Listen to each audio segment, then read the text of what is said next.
and to explore the resilience, determination, and success of Native groups in retaining their identity, culture, and land to the present.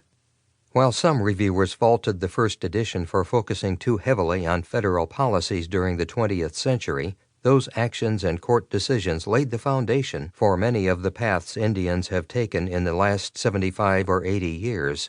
The 1934 Indian Reorganization Act, IRA, established many reservation governments, and today those have considerable local sovereignty, a circumstance nearly impossible to have been attained without federal actions. The same may be said about the more recent federal acknowledgment program that continues to officially recognize new tribes. Present-day Indian successes are entwined with national trends and federal actions. To reduce the focus on those relationships would give an entirely unbalanced view of the current situation. It is my hope that this revised edition offers general readers, students, and instructors a clear, accurate, and lively guide to Indian experiences in U.S. history. Preface to the first edition. The history of American Indians can be as appealing and exciting to general readers or to college students as reruns of 1950s Western films are to 12-year-old boys. As a result, since the 1960s, authors and scholars have written to meet this appetite for adventure and excitement. Hundreds, perhaps thousands of books and articles chronicling the lives of famous chiefs, the history of warfare, reservation stories, and tribal annals now line bookstore and library shelves. Some of this new work is excellent, but often the texts are lengthy. There are few comprehensive, interesting books for the general public. This briefer narrative is meant to highlight the main issues in American Indian history and to point readers toward more detailed analyses of events or people they find particularly interesting. I make no pretense here of giving a comprehensive discussion of all the central questions. That would require many volumes. Rather, I present a broad outline of Indian experiences throughout American history. Generally, the history moves through 3 stages. Prior to the European invasions, Indians enjoyed local independence, unless they had fallen under the domination of some other tribal group. From the start, they experienced, for lack of a better term, a frontier situation. That is, they had some contact, cooperation, competition, or conflict with their neighbors.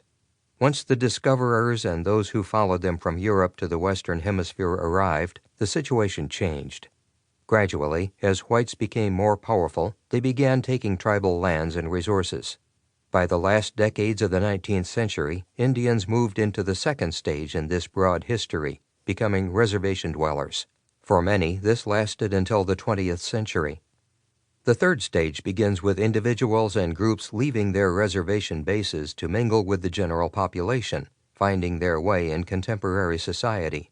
Within this framework, my first chapter examines the pre-contact Indian world, and the rest of the book presents the post-1500 era, with 5 of the remaining 7 chapters focusing on the period since American independence. At first glance, the central issues seem clear. The native people in the United States held the land and its resources, and the invading Europeans wanted those things. Although accurate, this version of the story is much too simple and gives the Indians no role other than that of victim. What actually happened from 1500 to the present proved far more complicated. During those 5 centuries, tribal groups and their European neighbors vied to control the situation.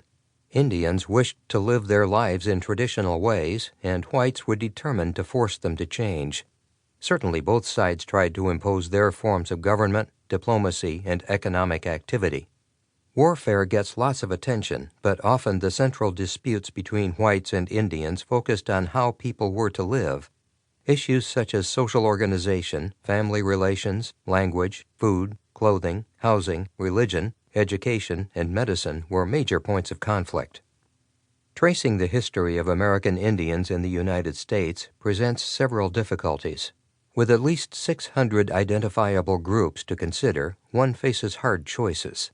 A general narrative cannot analyze the experiences of each tribe, trading partner, military ally or enemy, reservation or particular leader, and this book makes no effort to do so. Another challenge is determining which events, spanning 5 centuries, to include.